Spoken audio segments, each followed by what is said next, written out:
So, if you're watching in the YouTube chat and you're wondering why I titled the stream the way that I titled it, with I tried something along the lines of I tried to warn you about Sony, it's time to talk about it.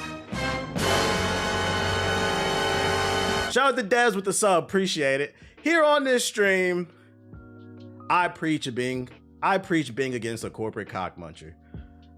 You are just the customers to these people. They do not care about you personally, so I never understood the console war, really riding for these corporations that do not pay your bills.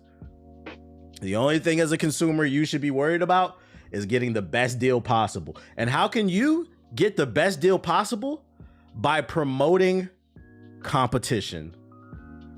When it comes to business, it is the one time, in my opinion, where instigating is actually 100% the best option. We should be instigating against corporations, making them fight so that we can get deals. But when one company gets a monopoly, they get too much power, they start to do whatever the fuck they want because they no longer have anybody to check them. And I said on this stream, you know, if you want to get your jokes off, that's fine. But nobody should be rooting for the downfall of Xbox, because that leaves us with Sony. And Sony and Nintendo are not in direct competition. Yes, they both manufacture consoles, but Nintendo's more on the family side and PlayStation and Xbox were more on the hardcore side, more akin to PC gamers, right? But with Xbox being in some trouble and with the Steam machine on the way, rumors started to circulate that Sony was considering removing all of their exclusives off of Steam. And the rumors claimed it was because the sales on PC were bad. And some of you in the chat fell for the propaganda. Because it was just last year on stream, Sony was, I wish I could find the article. Sony was gloating about how great the sales have been on PC. Now all of a sudden they're not great. And that rumor, ladies and gentlemen, is no longer a rumor. It is now confirmed. Sony pulls back from PlayStation games on PC. According to Bloomberg, Sony Group Corporation no longer plans to release its big PlayStation 5 games on PC, a major shift in strategy that sees the video game maker returning to console exclusivity after 6 years of flirting with multi-platform releases, according to people familiar with the company's plans. Online games such as Marathon and Marvel Token will still be released across multiple platforms, but single-player titles such as last year's samurai hit Ghost of Yotei and the upcoming action game Sorrows will remain exclusive to the PS5, said the people, who asked not to be identified because they weren't authorized to talk publicly about the company's strategy. Shout out to the whistleblower. Shout out to the whistleblower for letting us know. The people caution that things could change in the future due to the unpredictable nature of the video game industry and that Sony's plans are constantly shifting. But in recent weeks, PlayStation scrapped plans to bring Ghosts of Yotei and other internally developed games to PC. Two games made by external developers but published by PlayStation include Death Stranding 2 and the upcoming Ken of Scars of Cosmora are still planned for PC this year. A spokesperson for PlayStation declined to comment. There are likely a few reasons behind this shift. One is that several recent PlayStation games have not sold well on PC. A faction within PlayStation has also expressed concern that releasing their games on PC risks damaging the console's brand and will hurt sales of the PS5 and its successor, according to the people familiar with Sony's inner workings. I completely disagree with that. Games being on PC does not. The only thing that would hurt PlayStation's brand is if they put Ghost of Yotei on the Xbox. But PC is not a direct competitor to these people. Also, you still make all the money, so.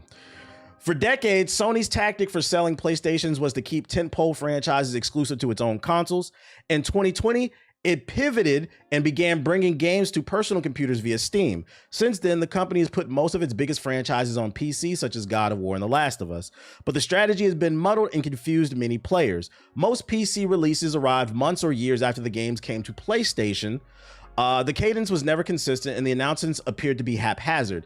The company also upset PC players by asking them to create PlayStation Network's accounts to access many of the games. And that's a great example right there of what the actual issue was with putting some of these games on PC. They were either waiting too long to put it on PC, or you also had the issue of having to create a PlayStation Network account on Steam. And that's problematic for those who don't game on PC. The reason why this pissed some people off in the PC community, two reasons. A, we already have a Steam account, GOG, Ubisoft, EA. We don't want to make another account. But also, PlayStation is not available in every region. So a great example of this would have been Helldivers 2. When they tried to introduce the PlayStation Network accounts onto Helldivers 2, there were certain countries that got locked out of the game that were already playing the game. So you're creating problems that don't need to be created. If it's gonna be on PC, let it be on PC. The issue is Sony wants to control everything. In my opinion, that's the real reason why they want to pull everything off. They can't control Steam. Now Sony is looking to take a more straightforward approach going back to console exclusives. Sony's two rivals in the console space have taken different paths. Nintendo company has released almost all of its games solely on its own Switch hardware, while Microsoft has turned to a multi-platform publisher, releasing everything on PC and many other games on PlayStation. Another factor behind Sony's pivot may be Microsoft's next Xbox, which is rumored to use Windows and be capable of playing PC games. Yep. That's the real issue. A, they can't control you with them PlayStation accounts, and B, it's rumored the next Xbox will be able to run Windows as well as the Xbox UI. So if you could run Steam on that shit, you would be able to play PlayStation and Xbox games on Xbox, as well as if you just had a gaming PC, you would have PlayStation and Xbox. It would make Xbox a more appealing piece of hardware. So they're trying to nip that shit in the bud, and this is what I've been trying to tell y'all. They don't give a fuck about you, because some of y'all were probably thinking about building a gaming PC. Man, let me spend a little bit more extra money so I can get better frame rates, cheaper games. I can get all the Xbox games, all the PC games, all the PlayStation games. And they just put a fucking hole in your plans. Yeah, plus the emulation and shit like that. So don't fall for this bullshit about it's about the sales. No, they were bragging about the sales on PC for the last few years. All of a sudden, with that Steam machine was announced, and that, matter of fact, that's the article I saved. When that Steam machine got announced, then it became an issue. And now the Xbox, the new Xbox is rumored to run PlayStation games. Them niggas said, oh no. Fuck the consumer. You're gonna come over here. Here's another article. Steam machine may be to blame for the PlayStation PC port and abandonment. Rumors recently popped up claiming that Sony would be moving away from PC ports of its major first-party games in 2026, especially single-player games. While those rumors have yet to be confirmed by Sony itself, Mike Ybarra, the former president of Blizzard Entertainment, has commented in a recent post on Twitter that this might be the case, but he also points the finger at Valve's Steam machine as partly to blame for this turn of events. He also adds that Sony sees the recent shakeup at Xbox as the last nail in the coffin there, implying that Sony is making the right choice and that the shakeup will only embolden the Japanese gaming giant. Translation, we feel like we don't need to compete, so we're going to do what the fuck we want. And this is why monopolies are bad. The former executive says that the incumbent console manufacturers view Valve as a major new competitor in the living room space, adding that there will be third-party variants running Steam OS that will likely only compound this external issue on Sony. He goes on to argue that Steam, and by extension the Steam machine, was the biggest player base and the biggest game library of all three living room console makers, and that shipping good exclusive games matter. That's a fact. Because what's going to happen with the Steam machine is, not only would people have access to the PlayStation and Xbox games, but there's going to be a group of games. You don't know you need something until you experience it, right? A lot of people didn't know they needed the light bulb with the car until they experienced it. There's going to be the Steam machine, if it's priced correctly, it's going to attract a lot of new gamers who've been gaming on console their whole lives, and they didn't know they needed a Steam sale until they experienced it. And not only they didn't know they needed a Steam sale, friendly reminder, there are tons of exclusive games on PC that do not exist on console. People are not gonna know they needed that shit until they play it. So you gotta look at it from the standpoint of Sony. They're like, wait, they can get exclusives there, cheaper games, and ours? Oh, fuck no. Yo, shout out to Simple Jack with the super chat. He said, Xbox's CEO confirmed the console and the X. Yeah, we're gonna get to the Helix stuff. I got that. Trust me, I got all that shit saved. I appreciate the super chat. Where was I at though? Steam has been biggest player base and library. Ybarra also noted that Valve's independence, being a private company, allows it more freedom than Sony, who has to answer to shareholders and investors. For Sony's part, it's easy to see how cutting back on PC ports effectively reduced the Steam machine's library could be an easy way to gain a competitive edge. As we discussed previously, it seems as though Sony's PC port business isn't massive revenue drivers in the first place, so it could be a low-key risk way for Sony to protect its console ecosystem from incoming competition. Basically, Xbox has fucked up the game by making their games readily available everywhere, as well as like Steam with the Steam machine. And Sony is essentially what they're saying is they don't want to fucking compete. I don't know if y'all realize that. That's literally what they're saying. Yo, shout out to Naruto with the gifted subs. Appreciate you. They're saying they don't want to fucking compete, which isn't good because none of this stuff has even released yet, and they're already taking their ball home. Friendly reminder for those that were rooting against Xbox. You realize that the Xbox is the reason why crossplay, well, really PC, but on the console side, Xbox is the reason why crossplay is so prominent nowadays. I know it's hard to remember because the internet moves very fast, but Sony was blocking all that crossplay shit 10 years ago. Niggas was begging for it. Every multiplayer game should be crossplay. They said, fuck y'all, bruh. But with yo, shout out to Naruto gifting them 5 gifted subs again. I appreciate you. But with them coming out and making everything crossplay, it kind of forced Sony's hand because it made them look bad. Friendly reminder, free games every month. That came from Xbox. The whole Game Pass thing that now Sony has their own version, it came from Xbox. A lot, whether you want to, you can be the biggest Sony pony in the world, but you got to know a lot of the things that have been added to the PlayStation ecosystem over the last 10 years have come directly from competition. And if it stops, guess what's going to happen? Sony's going to stop innovating and they're going to charge you more. We can do whatever the fuck we want. Shout out to Unstoppable with the gifted sub. Appreciate it. And this is why I say this stuff is bad. Now, from my understanding and reading this, the PlayStation games that are currently on Steam should stay there, but it's future ones going. Like, so there's a possibility that Wolverine won't be on PC, which also means it won't be on that Xbox if it can play PC games or whatever. Which means also you're gonna have to spend more money because you might be one of those people that just wanted to get a gaming PC and then you might be willing to wait 6 months to like a year for that PlayStation exclusive. Now you're gonna have to buy a PlayStation. It means you're gonna have to spend more money they're fucking you over in the long run. And this is why I said, you know, being pro-consumer is the most important thing. You should, no matter how much you like PlayStation, Xbox, PC, whatever, you should never want to be wanting to have to pay more money. That doesn't make any fucking sense to me. Yeah, I remember during that time, a couple of devs were saying crossplay is a switch though. Yes, that's facts. Developers were saying crossplay is easy to do. It's the flip of a switch. Sony was blocking it. So without Xbox, we might have never got that shit on fucking console, bruh. And friendly reminder, crossplay is beneficial to everybody because it keeps multiplayer games alive longer than ever, especially in this digital age where you niggas love to watch the Steam DB page. Look at those player counts. Crazy thought, you think this will hold back GTA 6 on the PC? No, this has nothing to do with anything because GTA 6 is an independent game. It's a third-party game. It's made by Rockstar. They don't got nothing to. Rockstar's money focused. That game is coming to PC. Trust and believe. What else I got for y'all? Oh, it gets worse, by the way. I feel like this one kind of flew under the radar, and it might be a sign of where we're going further.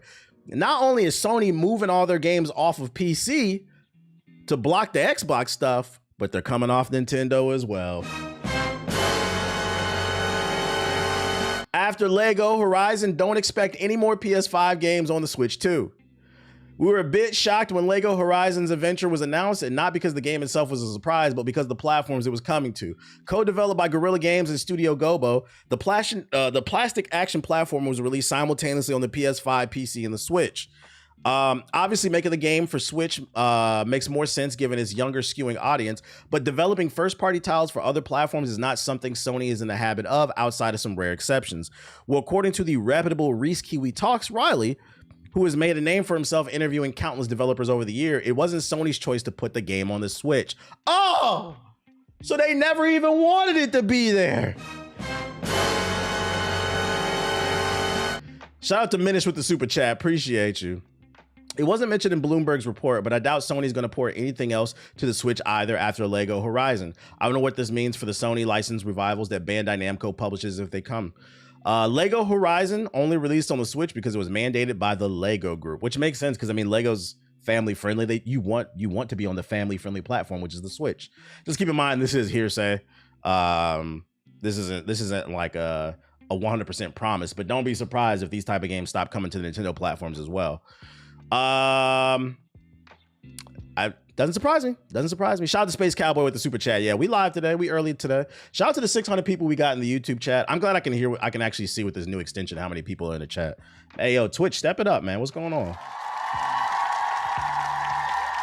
I feel bad for the ponies with how their leadership be talking about more monetization of their current users.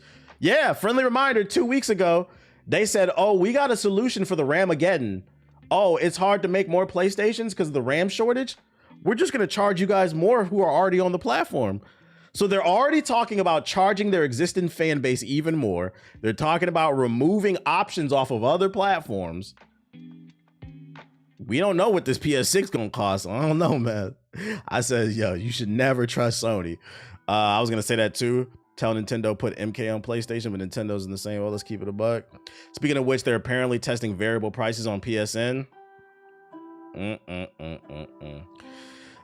Sales data indicates Sony's PS5 ports are increasing and losing audience share on PC, but only because of the release timing, which goes back to what I was saying earlier.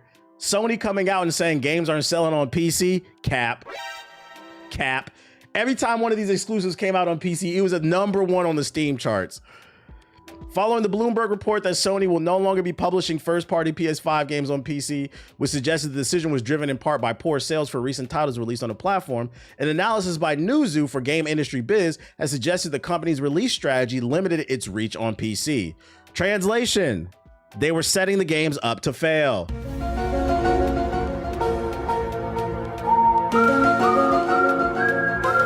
Conspiracy alert. The company's strategy of releasing PC ports well after the PS5 release, save for the notable exception of the 2024 hit Helldivers 2, led to lower audience share on PC compared to games that released on multiple platforms simultaneously, the firm said. The trend applied to all publishers, not just Sony, which makes sense. I mean, there are going to be some people who are willing to wait a really long time, but the best time to release your game is all at the same time. When the advertisements are on TV, on YouTube, all over social media, and you see that trailer on YouTube and it says PS5, PC, Xbox, you know mentally, okay, the day this game drops, I'm gonna go get it, versus it coming out 2 years later. Some people are just not gonna remember. Some people will wait, but not everybody. My thing is, like, what's the point of making people wait if you're gonna put it there anyway? Newzoo, Newzoo's data shows that PlayStation titles ported to the PC after their console launch typically see PC account for around 13% of total players in the first 3 months across both releases. Director of Market Intelligence at Newzoo. By comparison, when compared to AAA titles launched simultaneously on PC and console, PC contributes closer to 44%. And I'm gonna take it a step further. So when the game launches at the same time, PC and PS5, it's damn near 50-50. And I'm gonna take it a step further because they just started doing this shit. Give it 5 years and train the consumer to where every PlayStation game and PC game is coming out on the PC at the same time. I guarantee you it'd be 50-50 or maybe even 60-40. In addition, the port performance was horrible. Depending on certain games, yeah, that matters too.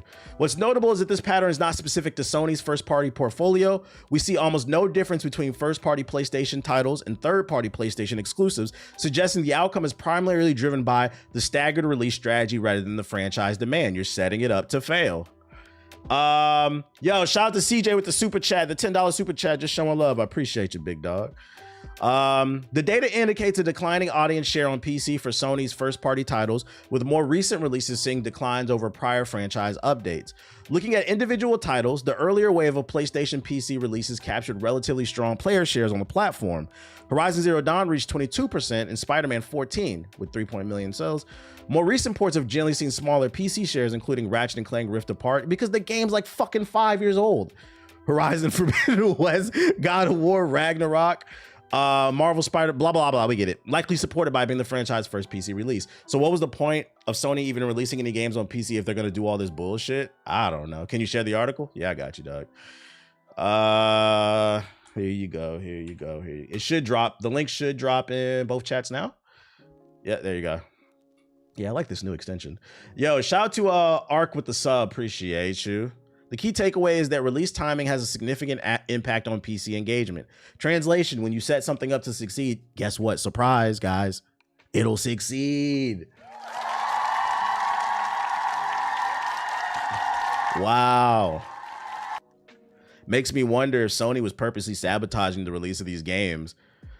Because, I mean, Xbox, they released their PC games day one. It makes me wonder if they were purposely sabotaging the releases just so they could snatch their chain back and see, it doesn't sell well, so we got to put it exclusively on the PS5, so you guys got to go buy that instead. Now you guys got to all spend more money in an economy where barely anybody has any money. You got to remember that PlayStation niggas don't buy games, so they let Sony fail. Don't let PlayStation niggas hear that, because they'll tell you they buy games. I bought GTA 5, I bought Roblox, I bought Minecraft. Shout out to King Montez with the sub, appreciate it. Where's that infamous sequel? I don't know, man. We need that shit, bro. We need that shit. Madden, yeah, same 5 games every year. I do buy games. Like, that don't count, bro. That don't fucking count. I will say it's going to be interesting to see how this data trend changes. If they really do snatch everything off of PC and they have to rely on PS5 niggas. Because, I mean, I showed y'all the data, right? For those who missed those streams. On the PS5, this is why I say PS5 niggas don't buy games.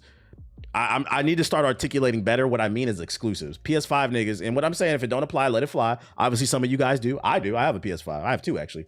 Slight flex. But what I'm saying is a lot of them don't really buy exclusives. For the last 5 years, they've been playing the same games. Fortnite, Call of Duty, GTA, Roblox, Minecraft. Fortnite, Call of Duty, GTA, Roblox, Minecraft. Fortnite, GTA, Call of Duty, Minecraft.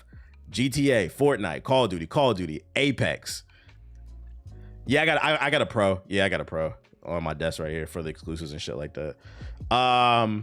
So the point I'm trying to make, why I brought this data up, is I'm curious to see in the next 5 years, if they only go back to exclusives on the PS5 and we have all these live service junkies, will this hurt the overall sales of exclusives? Because PS5 niggas, in fact, don't buy games. Get mad. These are the facts, nigga. These are the fucking facts. I'm gonna buy it. So I got a PS. I'm a PS5 nigga technically. But we can't ignore it. Yeah, it may not be you in this stream, because if you're in the stream, you're probably hardcore. But your friends is who I'm talking about. Your friends who are chicken nugget gamers. He said, make it a clip. Too cool for their own exclusives. Remember the rebirth type shit. Yo, shout out to Burton with the $12 super chat. It's a supporter creator. Get the likes up. We should have 100,000 likes. Shout out to the 800 people we got in the YouTube chat. Keep hitting the like button. Let's try to get to 1,000, man. Now I can see the fucking shit. I'm gonna encourage y'all to hit the like button. Most casuals across all platforms don't buy games. Yeah, but at least with the Xbox people, and I guess it still applies under don't buy games. The one thing I will say about the Xbox people, there's less of them, but they do have the Game Pass, and they're more inclined to try new things because of the Game Pass. I just wish more PS5 owners would try more of these exclusives, because there are great games on the platform. And it sucks because it creates like this cycle of don't get it twisted, man. Them Xbox niggas is charcuterie gamers. Them niggas don't be beating no. On the flip side, on Xbox, you're right.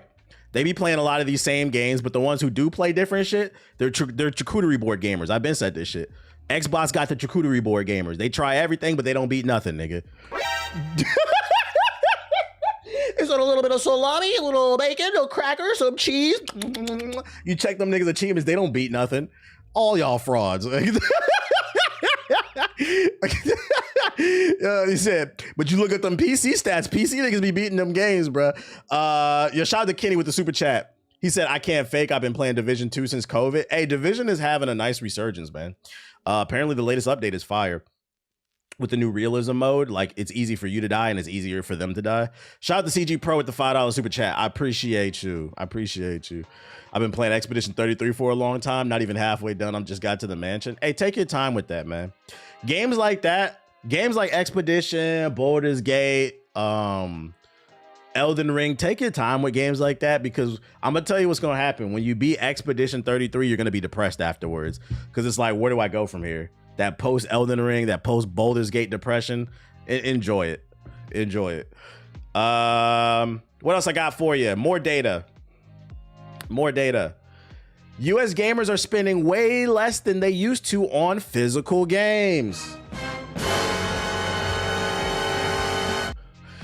New data suggesting that Americans aren't spending as much money on physical video games as they used to, with Sarcana stating that the rate fell 11% from 2024 to 2025. Industry analyst Matt shared the figure on Blue Sky on March 2nd. They confirmed that they're looking at the data between 24 and 25, and last year saw 11% decline in spending on physical video games in the US. Although that sounds like a terrible number, it's less drastic than 2024's, which was 28%. The decline, according to Piscatella, slowed because we're nearing the bottom, meaning there's not much more to lose. All right, so this is bad, guys. This is bad. I get people have limited space, but if you really enjoy a game, go buy the fucking physical version, please. We do not want to live in a world. I still buy some physicals. We do not want to live in a world where only digital is the option, because they're not going to bring down the price, even though it's cheaper to just put it on the store. But also it gives them full control. We don't want the corporation to have full control of these products, because when they do that, they're going to do the Disney Vault bullshit. Keep the game on the store for a year, make it disappear for 10, then bring it back and say, hey, the Sony Vault is opening. This is your first chance in 15 years to buy Ghost of Tsushima for $100. And oh, by the way, we'll snatch it off your hard drive whenever we fucking feel like it. But always buy physical copies because you can lose your PSN account. That's real too. That's real too. That's real too. I learned the hard way when I thought I could play Skate 2, but it was gone. Yeah, a lot of your favorite games from those eras don't exist on digital platforms. I don't know if y'all know that. That's why emulation is so important. Because trust and believe, them ROMs gonna be there, baby. They gonna be there. And then in other news, PlayStation news, this was funny. PlayStation Asia, the same day that article came out about them pulling exclusives from Steam, PlayStation Asia tweeted out, PC gaming elevated. The DualSense wireless controller is PC ready. Easy to set up an epic immersion. So they got a new controller. They say it's PC ready, which I don't understand, because aren't all PlayStation controllers PC ready? I just found it very interesting that they use that verbiage. Why you trying to sell me a controller when you snatching your games off the fucking platform, nigga? Lock them up. Oh man. Lock them up. Shout out to Outrage Souls with the sub, appreciate it. And like, they're right there in the comments saying this shit. If you're not releasing your games on PC, why would PC gamers rather buy that controller? So you announce a PC controller on the same day you announce no more exclusives to the PC. That shit's grimy. Shit's fucking grimy, man. That's all the negative PlayStation news that I got for you. Let's move on to something more positive, man. We're not gonna sit here and just be negative. Onimusha. I gotta verify my fucking age. Hold up, yeah. ID. Oh fuck no. I'm not scanning no fucking ID. Hold up. Let me switch my account.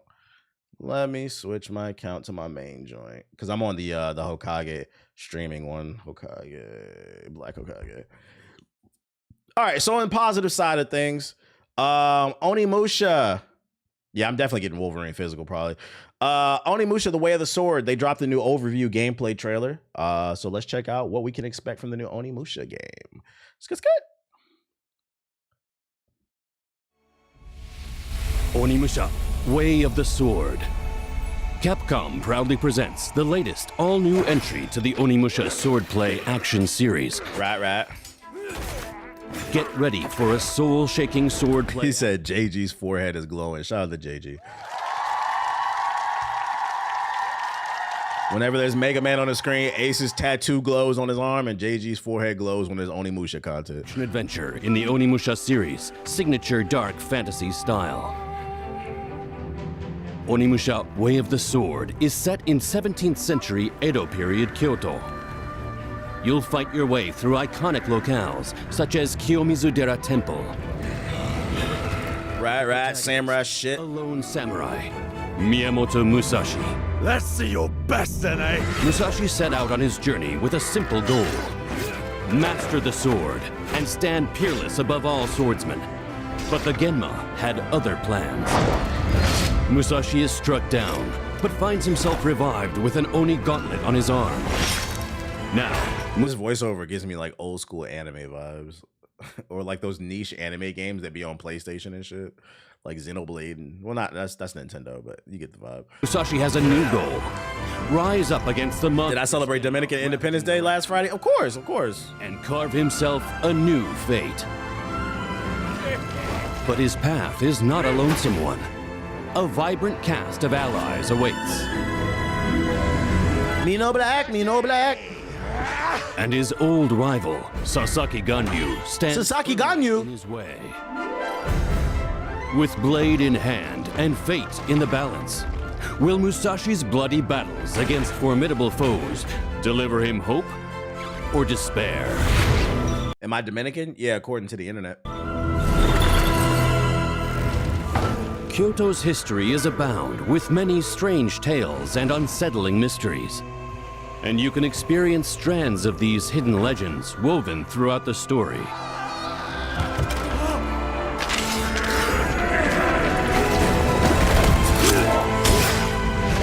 Feel the ring of steel on steel, intense duels. Still on steel. Reduce enemies to pieces with a devastating Ooh, he moving. parry and deflect attacks with That parry looks satisfying. well-timed blocks to turn the tide of battle in your favor.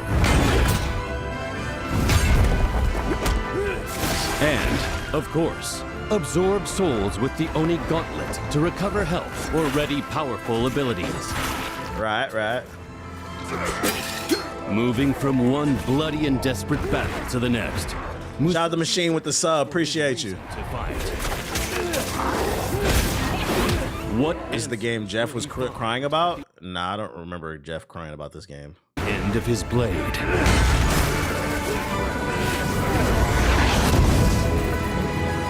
Miyamoto I wonder if this game will be difficult. perilous path of the Onimusha. I never played the classic Onimushas. Were those games considered difficult? And on it, a new legend will be forged. Yeah, they were. Yeah, because I noticed the scale of the fights are not very big. There's only like a few people on screen, which makes me think that like each one's going to be more dangerous. You could probably die like in 1 or 2 hits on top of like the big enemies and stuff. Like the scale of the, which is fine as long as it's difficult. Bloody and desperate. I want a fun challenge. Musashi searches for his reason to fight. What answers will he find at the end of his blade? Yeah, make your strikes count. Miyamoto Musashi walks the perilous path of the Onimusha. And on it, a new legend will be forged.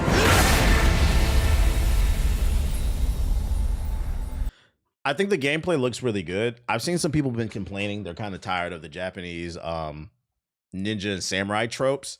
I'm okay with that stuff because I like that Edo era. What I will say from some of these action games coming out of the East that I am getting kind of tired of, I'm hoping the story is good in this because I do feel like a lot of these samurai games coming out the East, they tend to have really weak stories. Rise of Ronin, Neo 3. I'm hoping that this one is even. I'm not gonna lie, even Ghosts of Yote, I didn't think the story was particularly great in that. It was pretty straightforward revenge story. Like I want some stronger writing that really kind of gravitates me and makes me fall in love with these characters, and hopefully they can stick that landing. I feel like that's what's making people kind of tired of it. It's less of the era and more of like we don't really feel a connection to these characters like that. But Kimono and Katana gamers eating. Shut the fuck up, nigga. Shout out to the Kimono and the Katana gamers. We eating. That's still fucking funny. Still no date. It's still supposed to come out this year. So hopefully. Other news. Pragmata release date moved earlier to avoid Saros. Is that the actual reason? Without much fanfare, Capcom has held its latest Capcom Spotlight broadcast this Thursday, March 5th, bringing several updates from the publisher. However, one announcement in particular managed to steal the show, and for once, it wasn't about a delay. Capcom has just provided a major update regarding the launch of Pragmata, its highly anticipated sci-fi title featuring 2 protagonists, Hugo and Diana, In a surprising turn of events, the game has actually been moved up and now will arrive a week earlier, April 17th instead of the 24th.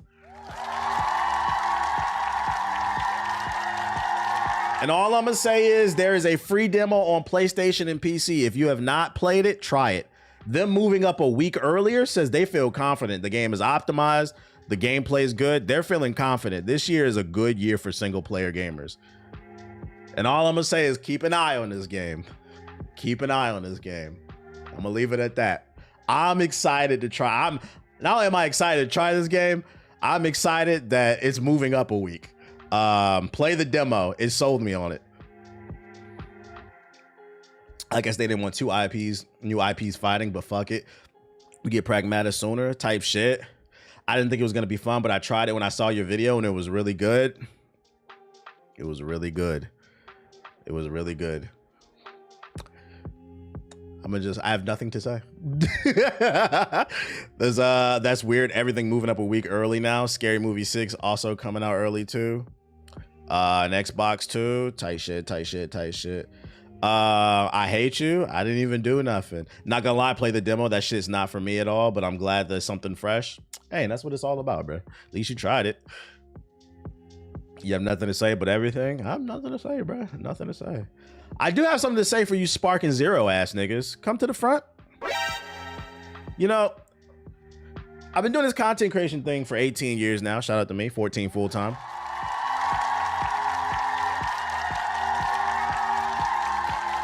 And you know, I didn't start playing all different types of genres of games just because I became a content creator. It's something I genuinely have a passion for games, and I always say I pretty much love every genre of games except for I just couldn't get into RTSs.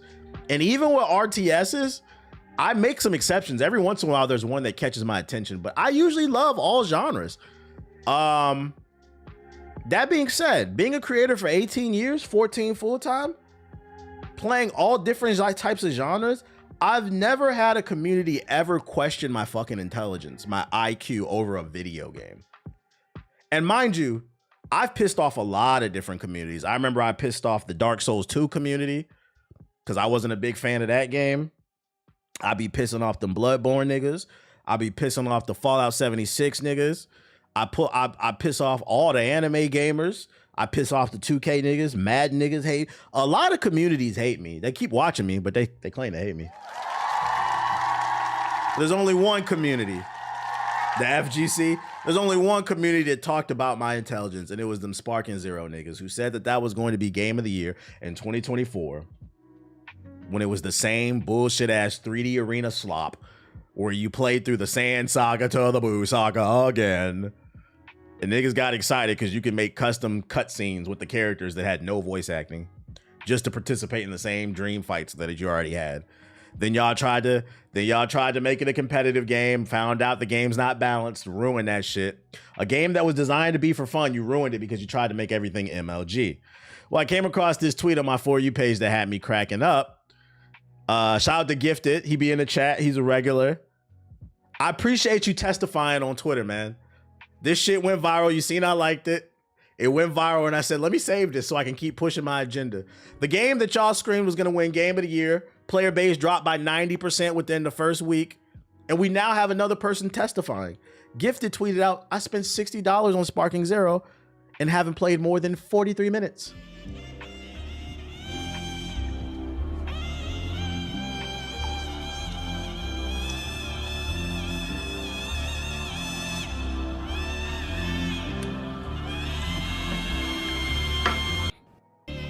I remember people called me stupid too because I didn't pre-order the $100 edition. Y'all remember that shit the week the game came out? I didn't get the $100 edition because I didn't care about that game that much. You stupid, bro. You should have been there day one. You're about to miss out on so many content. It turns out I didn't. So somebody also replied to him, right?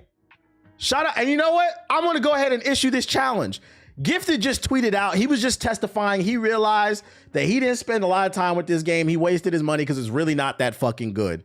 He inspired people on Twitter to do the same thing. Squirrel Hitake tweeted, boy, you made me go check my playtime. What a fucking waste.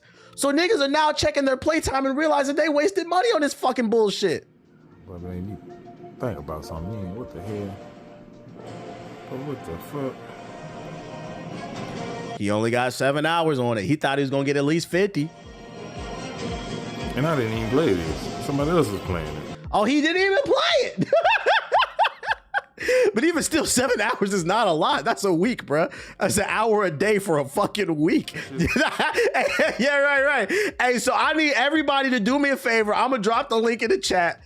Go ahead and reply to these tweets. I'm gonna need y'all to look at y'all playtime on Sparking Zero and be honest. Reply with a video showing how much you didn't fucking play this game. I'm issuing a new challenge. Hashtag the Sparking Files. We finna expose all you niggas. I'm dropping a link in the chat. Hashtag the Sparking Files. Yeah, Sparking Zero, zero interest. Dragon Ball Sparking Zero interest. That shit is fucking great. Niggas is frauds. I love it, bro. No crossplay killed this shit for me. Maybe for you. I don't think crossplay would have saved this game. It's literally Naruto Ultimate Ninja Storm 4, 5, 6, 7, 8, 9, 10 with Dragon Ball characters. It wasn't saving this game, guys. It's not a bad game, to be 100% fair, but it's not pushing any boundaries. We've played this game before. And as you get older, your patience for that bullshit starts to go down. And I get called crazy. Once again, usually, I want to say I'm never wrong, but rarely am I wrong. Usually I'm just ahead of the curve. In other news, Mega Man Star Force Legacy Collection online features detailed if you're interested in this remake. In the latest Capcom Spotlight broadcast, Mega Man series producer detailed the online mode in Mega Man Star Force Legacy Collection for the Switch. The online, shout out to the super chat from Space Cowboy. There was more hype for that game before it came out than when it finally came out, it just died out. Yeah, because people, and this is why I said I like the biggest fight GTA 6 is gonna fight. The uphill battle will be the dreams and the hopes that motherfuckers are putting into that game. Low-key, a lot of y'all ruined Sparking Zero for yourselves because you put all your hopes and dreams into that game. Made up a bunch of different gameplay features, a bunch of different story elements, a bunch of different online quality of life features, and it turned out it was just fucking Ninja Ultimate Storm instead of just looking at the gameplay. And that's why I say, reserve judgment for GTA 6. Let's hope that it's good, but don't, and I'm gonna cover GTA 6 in a second because they're doing it right now with this basketball shit. Man, I heard GTA 6 is gonna have 3v3 basketball on that shit. Stop saying that. Because if it doesn't, you're going to piss yourself off. Just let it fucking come out and judge it for what it is. Anyways, like this game. These online features include preferences, casual match, and ranked matches, as well as friendly matches. Starting with the preference menus, you'll here be able to select your save data and view your edit deck, and edit your deck. You can also select all 3 titles, which allows you to quickly find a match. So, I mean, this old Game Boy game is gonna have online type shit, bro. Nah, the base game should have had other core modes that other recent DBZ games have. Survival, Mission 100, What If Story. I agree. It should have had more. It didn't, nigga. That's the point. Like, all you did was just fucking rewrite what I said. That's the point. It lacks shit. It's just be disagreeing for the fucking sake of disagreeing. They should have let us create our own characters too. That would have been cool. Create your own character and then like customize the movesets like Xenoverse. Like at this point in time, they should just add whatever they can to add value to the customer, basically. What else I got for y'all, man? What else I got for you? Actually, you know what? Let me take a quick bathroom break.